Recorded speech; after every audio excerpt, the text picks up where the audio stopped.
Mtazamaji wa Jambo TV, tunakukaribisha katika mahojiano maalum tukiwa ofisini kwetu hapa, ambaye atajitambulisha mwenyewe kwa undani wake, anatokea wapi, lakini ataeleza kwa nini yuko hapa kwa wakati huu, lakini liko jambo mahususi ambalo amekuja nalo, na kwa mtazamo wake ameona sisi Jambo TV ni jukwaa maalum la yeye kufikisha hicho ambacho anaona wakati mwingine pengine kinahitaji nguvu ya vyombo vya habari na nguvu ya umma kwa ujumla wake. Karibu sana.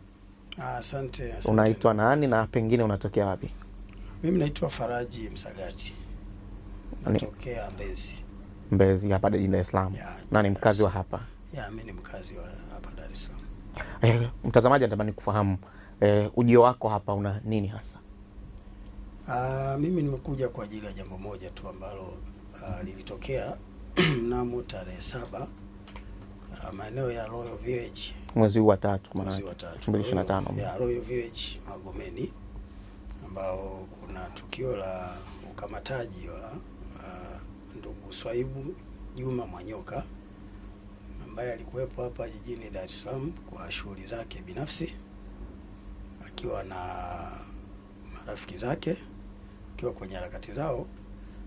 Alikuwa na mawasiliano na watu fulani ambao sisi kama mimi siwezi kuwafahamu sababu ni mambo yake binafsi, lakini alivyofika pale Royal Village ambako ndo alikuwa na appointment na watu, akashuka kwenye gari yake, akamwacha rafiki yake, akaingia kwenye gari ya hao watu. Lakini baada ya hapo alishuka mtu mmoja kwenye hiyo gari ambayo ni Kruger wanavyosema. Alishuka kwenye gari ile akaenda kwenye gari ile ya ndugu Swaibu. Baada ya kwenda akamtaka afungue mlango yule aliyoko kwenye gari na kutaka kumshusha kwenda kuingia kwenye gari ile aliyoingia ndugu Mwanyoka, na yule kijana alikataa. Baada ya kukataa alitishiwa kupigwa risasi.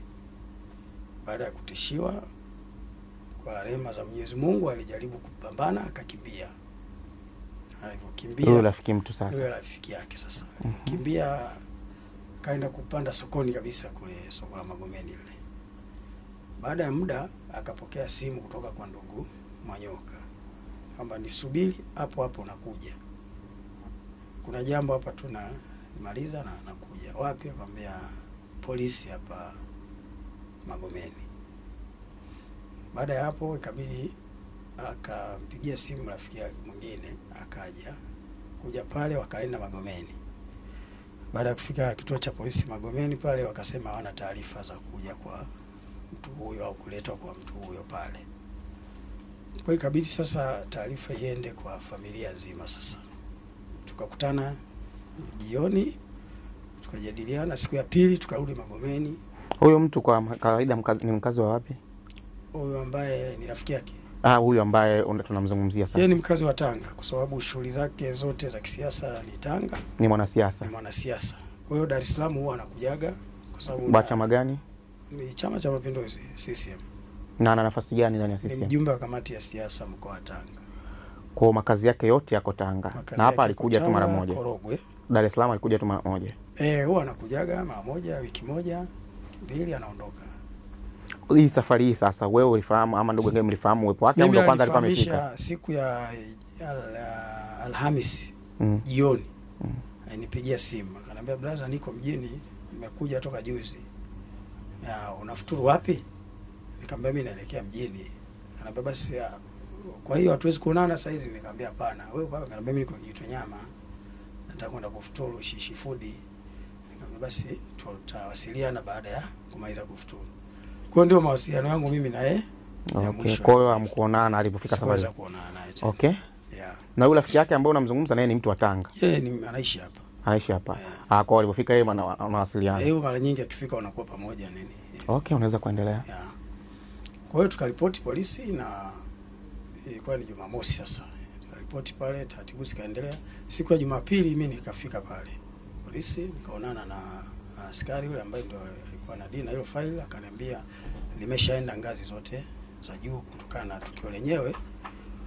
Kwa kituo chao pale, tukio lazima linashughulikiwa ngazi ya juu ambao ni Kinondoni.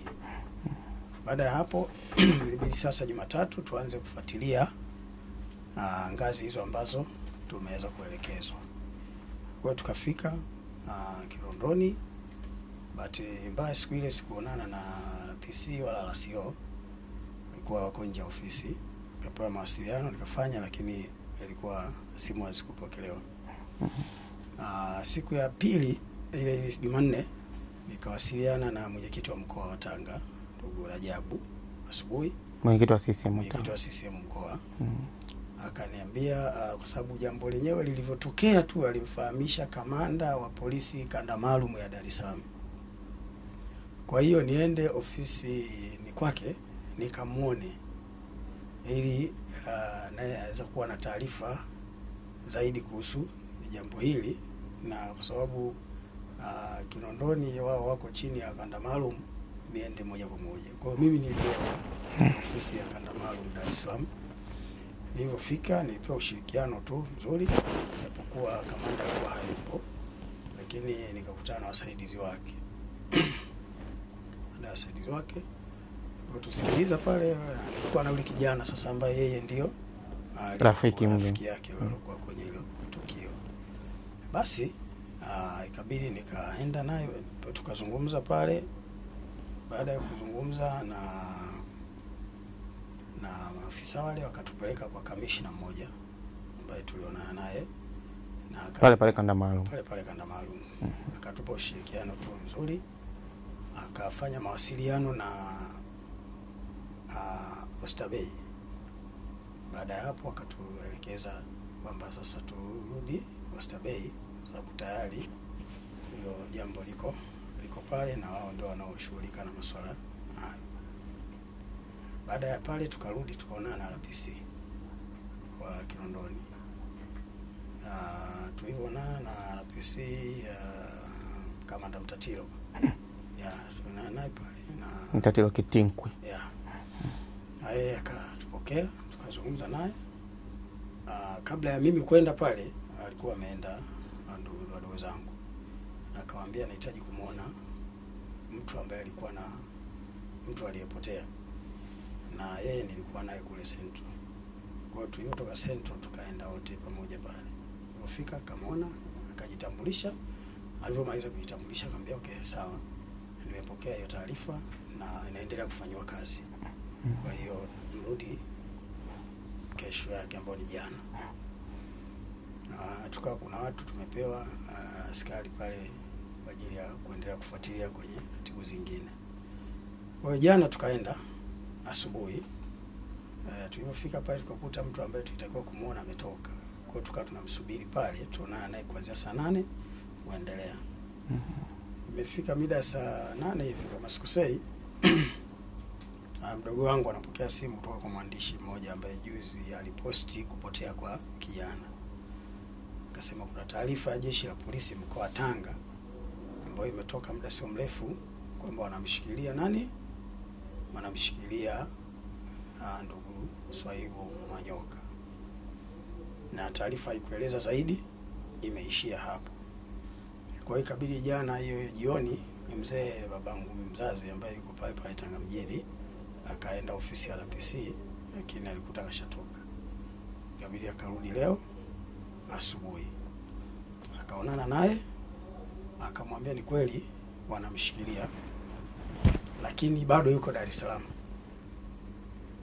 Manake yeye alionana na RPC. Yeye ameonana na RPC leo. Na mimi jana leo manake Alhamisi. Leo hii ninavyozungumza na wewe hapa. Na jana mimi nilimpigia RCO wa mkoa wa Tanga. Nilimpigia akapokea simu. Nikamwambia Mheshimiwa Afande RCO, kuna jambo hapa tumeliona kwa vyombo vya habari, na sisi kama familia tuna wiki tunamtafuta ndugu yetu hatujampata, na kwa situation ilivyo, kwa hali ya mambo kama haya, siku tunataka kupata taarifa kutoka kwako. Akanambia subiri kidogo na kurudia. Lakini baada ya hapo hakunirudia tena. Nilikaa baada ya muda nikamtafuta tena lakini simu yangu haijapokea. Na mpaka sasa nasubia nirudie, naona hajanirudia tena. Kwa hiyo ikawa imeishia hapo. Sasa ndio nikamwambia mzee aende. Huyo mzee amemuona RPC na RPC amemwambia ni kweli wanamshikilia, lakini hayupo Tanga, yuko Dar es Salaam bado. Sasa tumekuwa na maswali mpaka wanatoa statement, alafu wanasema yuko Dar es Salaam bado anaendelea na uchunguzi. Sisi kama familia hatujamuona ndugu yetu karibu toka tarehe 7 mpaka leo kutokea tukio.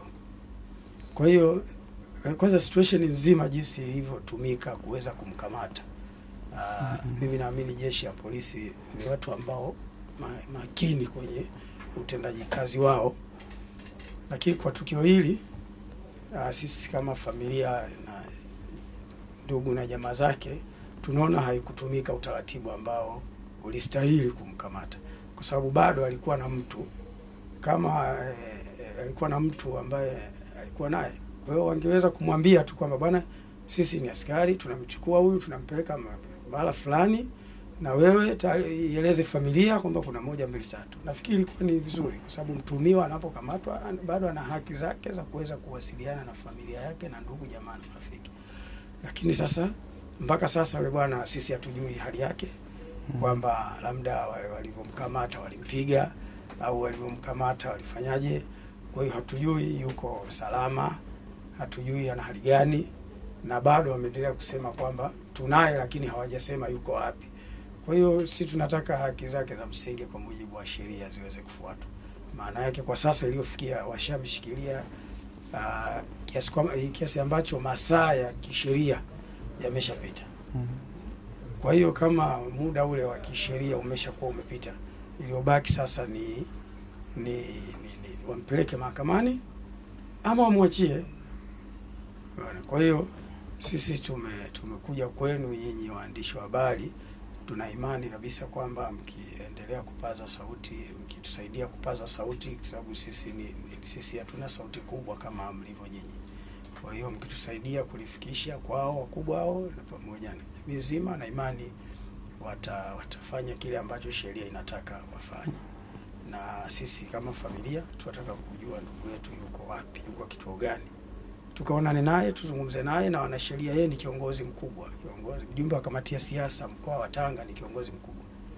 Na juzi tu alikuwa kwenye ziara Mheshimiwa Rais mkoa wa Tanga. Na yeye kama kiongozi wa mkoa, maana yake aliparticipate kwenye ziara ya rais kwa 100%. Baada ya kumaliza ziara ndio alikuja kupumzika. Sasa na yeye kama RPC ambaye ametoa taarifa hiyo, maana yake walikuwa wote kwenye ziara hiyo ya rais. Walikuwa na uwezo tu wa kumuita, aidha kwa simu moja tu ama kwa maandishi. Hiyo bwana akaenda kuzungumza nao, kama walikuwa na taratibu za kumshikilia wangemshikilia. Lakini sasa kiongozi mwenzako ambaye mnafanya naye kazi kwa pamoja kwenye mkoa mmoja, alafu mnakwenda kumchukua kama mnyama, inakuwa sio kitu kizuri. Kwa hiyo mimi bado narudi tu, kama mimi kwenye tukio hili nimepita kwenye vituo vingi vya polisi, ikiwemo kama nilivyokuambia kanda maalum na pale Oysterbay. Lakini jinsi ambavyo wametupokea na tumezungumza nao, ushirikiano ambao tumeupata, hata wewe mwenyewe ukitoka pale unasema sasa jambo langu hili linashughulikiwa. Si umeelewa mwandishi? Yaani kwa jinsi ambavyo tumepokelewa pale Oysterbay na kamanda yule na pale Central, si ndio? Jinsi mazungumzo tuliyofanya nao, na yani unaona kabisa hili jambo langu linafanyaje, linashughulikiwa. Unaona, hata watu ambao tulienda nao walikuwa na wakitoka pale sasa wanazungumza na familia kukupoza kwamba jamani, jambo linafanyaje, linashughulikiwa. Lakini kwa sijui ni taratibu zipi ambazo wenzetu wa mkoa wa Tanga wao wamezitumia, lakini naona kuna utofauti mkubwa. Kwa sababu mimi nitegemea hata RCO nimpigia kwa heshima tu angerudia akaniambia bwana hivi na hivi, lakini hakurudi wala simu apokei. Sasa mpaka sasa sijaelewa. Kwa hiyo sisi kama familia tunachokitaka sasa ni wamfikishe mahala husika, ama watuambie familia huyo mtu yuko wapi, ili kama kuna msaada unahitajika sisi tuweze kufanyaje, kumpatia. Ndio ilofanya mpaka nimefika kwenu hapa studio na kuweza kuzungumza na nyinyi. Okay, ukiangalia kwa namna ambavyo maisha yake, ingawa ukae naye karibu, lakini ni ndugu yako kwa maana unaelewa mienendo yake ikoje, acha nje maisha ya siasa. Mimi mimi sio mtu wake wa karibu hivyo, ukiachilia kwamba amewahi kukamatwa huko nyuma. Tukio lolote hajawahi kukamatwa. Hajawahi kuwa na tukio la namna yote kwa maisha yake, kuhusishwa na tukio la madai jinai. Hajawahi kuhusishwa na tukio lolote. Ameoa ana mke. Okay. Okay. Na hajawahi kuwa hata kusikia kwamba ana ugomvi na mwenza wake, familia, majirani? Hapana, sijawahi kusikia wala sijawahi kujua. Ni kiongozi mwema, ni kiongozi ambaye ana ushawishi mkubwa kwenye mkoa ule. Kijana mdogo lakini ni mtu ambaye amepambanua. Mimi ni mdogo wangu wa pili. Kuna anonifuata afu kuna yeye, ni mtu wa mwaka 88 kama sikosei kuzaliwa. Lakini leo ni mjumbe wa kamati ya siasa mkoa wa Tanga. Kwa hiyo na sio nafasi ambayo ipata kwa bahati mbaya. Kabla hapo aligombea nafasi hapo mkoa, sio mjumbe wa kamati, yani wanajua wenyewe tu asiseme. Lakini kwa hiyo ni kijana hivyo na ana malengo yake kwenye siasa. Kwa hiyo sisi hata jambo hili pia tunaweza kuruhusisha kwamba wanataka kumchafua kutokana na malengo yake aliyokuwa nayo kwenye siasa za nchi. Kama mnadhani inaweza ikawa imetengenezwa kama sehemu ya kumchafua? Sisi tunachukulia ni jambo hilo. Sisi kama familia na jamaa zake, sisi tunaona kwamba kuna jambo ambalo linatengenezwa kumchafua. Hiyo lazima Amuhisi wakati mwingine inawezekana kwa sababu ni mtu mzima, labda ana mienendo mingine sio faa, ndio maana mamlaka husika zimeamua kumshikilia. Ni kiongozi mkubwa yule. Kiongozi mkubwa. Mjumbe wa kamati ya kiongozi nao si anakosea wakati mwingine. Anakosea, tunafahamu. Kiongozi anakosea. Hata askari pia ambao wanatuhudumia sisi nao wanakosea pia vile vile. Sasa hiyo ni mtu binafsi. Lakini sisi kama familia au jamii inayomzunguka ni mtu mwema kwa sababu hajawahi kuwa na record yoyote ya makosa yoyote ya kijinai, ya masuala si utapeli, si vitu gani, si nini, simeelewa, si madai. Kwa hiyo hata kama kuna jambo kama hilo imetokea, labda ameweza kufanyaje, labda kuna mtu anamdai ama kuna jambo lolote ambalo utaratibu ambao unatumika sio utaratibu uliotumiwa na jeshi la polisi kwa hiyo kumkamata. Hapo ndio sisi tatizo letu lilipo. Kwamba utaratibu uliotumiwa na jeshi la polisi sio utaratibu. Sidhani kama kuna ethics za jeshi la polisi za namna hiyo. Wana ethics zao ambazo ndio maana nakwambia hapa. Sienda kanda maalum. Wale ni wakubwa, maofisa wakubwa ambao tumezungumza nao. Lakini unaona kabisa kwamba uko unyenyekevu kwenu. Kwa unyenyekevu kwetu kwa sababu sisi ndio waajiri wao. Kwa sababu bila sisi hakuna jeshi la polisi. Ndio bwana. Uwepo wao maana yake uwepo wetu sisi ndio maana wao wapo. Unaelewa bwana. Kwa hiyo tunategemea na sisi ndio maana ni usalama wa raia na mali zao. Kwa hiyo kuna taratibu ambazo lazima uzitumie unapohitaji mtu wa namna yoyote. Si ndio mwandishi? Kwa hiyo taratibu zimewekwa kwa mujibu wa mwongozo. Yule ni kiongozi, tena kiongozi wa kimkoa ambaye kikao chao cha kamati ya siasa mkoa, mkuu wa mkoa ambaye ni mwenyekiti wa kamati ya ulinzi na usalama ya mkoa, si ndio? Ni mjumbe wa kikao hicho. Sawa. Kwa hiyo anakaa kikao kimoja na mkuu wa mkoa. Mwenyekiti wa CCM mkoa. Sio nani? Umeona ambao hawa viongozi pia wa jeshi la polisi, maana kiongozi mwenzao ambao nao wako kwenye level hizo za kimkoa. Kwa hiyo kwa mifumo ya Chama cha Mapinduzi pamoja na serikali, si ndio? Unaona jinsi ilivyo. Mwenyekiti wa kamati ya ulinzi na usalama ya mkoa ni mkuu wa mkoa. Sasa kama kuna jambo ambalo nyinyi mnaona mnahitaji kwa kiongozi huyu, ina maana leo wao wanaweza tu wakaenda kumkamata mkuu wa mkoa. Hata kama kuna kosa amelifanya, lazima watatumia taratibu kwa sababu ni kiongozi mwenzao yule. Unaona? Leo anaweza kumkamata mwenyekiti wa CCM Rajabu hivi tu kwa sababu kuna kosa amefanya. Kwa sababu naye wana mambo yao nao, wana biashara zao nao, wana mambo yao, si ndio maana nje ya majukumu yao ya kisiasa pengine. Kwa hiyo kama kumetokea tatizo basi ndio watu wanakamatana kwa staili. Hapo ndio shida yetu sisi ilipo. Maana yake wangemuita kwa utaratibu ambao mujibu wa sheria, basi kusingekuwa na shida. Sababu hata yule kijana ambaye ametishiwa bastola, unajiuliza wao kama polisi ambao wameenda kumkamata taratibu, kwa nini wamtishie yule ambaye mtu hahusiki na jambo lolote wala hajui lolote? Umeelewa? Na kwa nini wasimwambie bwana, sisi ndugu yako tunamchukua tunakwenda naye mahala hapa, ili sisi familia akatupa taarifa, wanasheria wake wakawapa taarifa. Umeona? Kwa hiyo huu utaratibu sisi ndio tunaolalamikia. Na taratibu kama hizi zinalichafua jeshi la polisi. Lazima tuweze kusema ukweli. Hizi taratibu zinalichafua jeshi letu la polisi, jeshi ambalo linafanya kazi kubwa ya ulinzi wa nchi, si ndio? Lakini nakuona kuchafuliwa kwa watu kama hivi. Utoe mtu ambaye wiki moja iliyoisha alikuwa kwenye ziara ya rais mkoa wa Tanga, si ndio? Katoka Tanga kuja Dar es Salaam, uchome mafuta kutoka Tanga kuja Dar es Salaam kwa mtu ambaye unaweza ukakutana naye kila siku. Ama wameshamuita siku moja akakataa, au kwenye hilo walimuita akakataa, ama ilikuwaje? Kwa sasa majibu wanayo wao kwenye hilo. Asante. Neno lako la mwisho kwa polisi Tanga na serikali kwa ujumla wake? Tunaomba watende haki. Katika hili linahitaji kutenda haki. Unajua watu mara nyingi sana wananadi kuwepo kwa amani, lakini amani bila haki haiwezi kuwepo. Ili amani iwepo lazima utende haki kwanza, ndio amani. Kwa hatua ya kwanza lazima haki ifanyeje? Itende. Kwa katika hili sisi tunaomba watende haki. Watuambie yuko wapi ndugu yetu, sisi tukamuone. Kama wanaamua kumshikilia waendelee kumshikilia kwa kadri wanavyoona wanataka, si ndio? Kwa sababu taratibu zipo za kisheria. Lakini watuambie yuko wapi, tukamuone, tuzungumze naye na wanasheria wake wamsikilize, wazungumze naye. Halafu kama wana taratibu za kuendelea kuchunguza kumshikilia, waendelee kumshikilia. Taratibu zipo bwana. Lakini sasa kitendo cha kuendelea kumshikilia baba wa mtoto ambaye hajamuona wala kuwasiliana naye kutoka tarehe 7 mpaka leo, si ndio? Anakwenda kwa RPC anamwambia tunamshikilia, lakini hataki kumwambia yuko wapi. Sio taratibu nzuri. Mimi naamini RPC naye ni binadamu, ana familia na watoto. Sasa ili alichukue kama yeye ndio mkuta familia yake, ingekuwaje? Kwa hiyo mimi naamini mtatusaidia kufikisha ujumbe huu, basi nao watafanya kile ambacho kinastahili kwa ajili ya ndugu yetu. Asante sana. Pole na asante sana.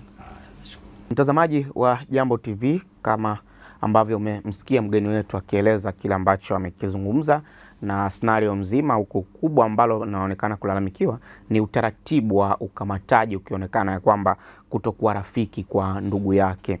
Sasa pamoja na hilo ambalo linazungumzwa, tumeona ni wakati mwafaka sasa tumtafute kamanda wa polisi mkoa wa Tanga, ili yeye pengine anaweza akawa na maelezo zaidi, kwa sababu kama umemsikia hapa kaka ambaye ni wa ndugu mwenyewe, anachokisema ni kwamba hoja yao kubwa sasa wanaolalamikia ni kwamba mwanzoni walikuwa hawajapata majawabu kwamba mtu yuko wapi na kuhisi pengine amepotea na mambo mengine kama hayo.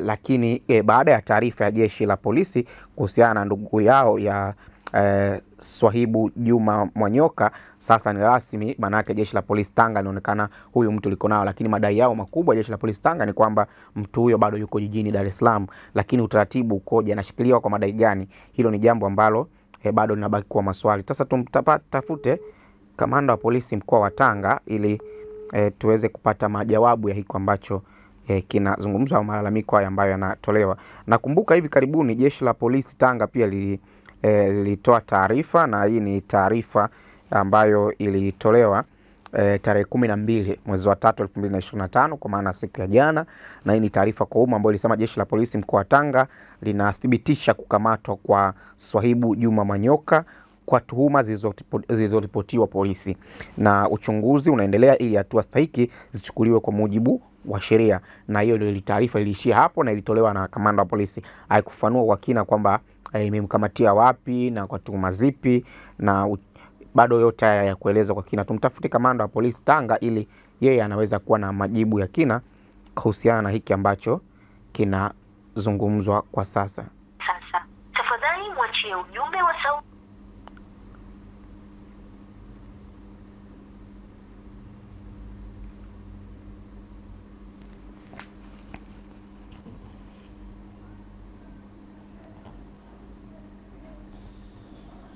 Namba unayopiga haipatikani kwa sasa. Tafadhali mwachie ujumbe wa sauti, voicemail, baada ya mlio wa beep, au jaribu tena baadaye. Gharama za kawaida za kupiga simu zitatumika. The number you're calling is not reachable at the moment. Please leave a voice message after the beep or try again later. No. Afande yupo kwenye kikao, anaongea na msaidizi wake. Anaongea na msaidizi wake. Ndio.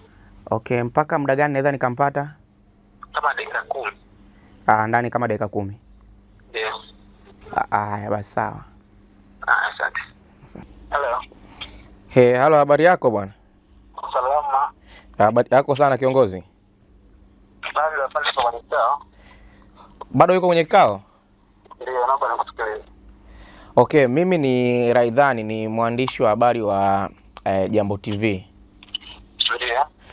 Nilipiga kwa sababu moja tu, la baada ya taarifa ya ambayo ilitoka kwenye ofisi ya kamanda wa polisi wa mkoa wa Tanga jana. Ndio. Juu ya kushikiliwa kwa Swahibu Juma Mwanyoka. Ndio. Kwa hiyo sasa taarifa ile kidogo ilikuwa na imebaki hati tu haijakamilika, ni kwamba anashikiliwa kwa madai gani hasa, lakini na taratibu zake zikoje kuhusiana na madai pengine atafikishwa mahakamani hivi karibuni ama ikoje? Ndio. Basi sasa mimi namfikishia afu atakupigia. Haya, asante. Kwa kama muda gani anaweza akawa nini? Naam, kama saa 11, saa 12. Sawa. Ndio. Haya.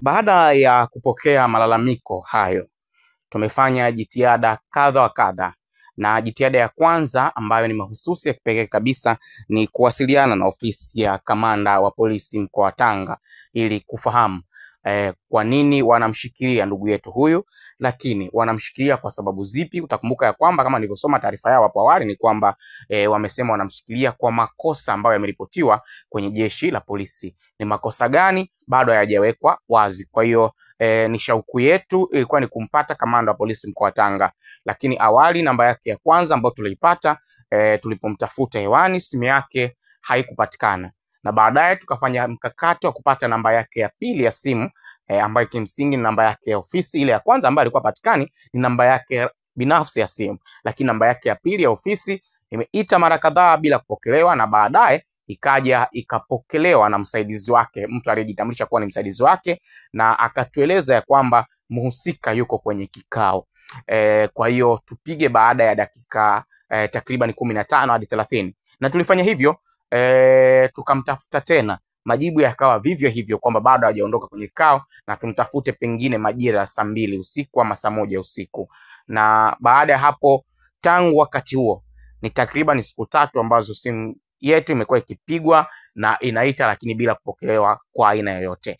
Hii ni Jambo TV. Wakati huu bado tutaendelea kufanya jitihada za kumtafuta kamanda wa polisi mkoa wa Tanga.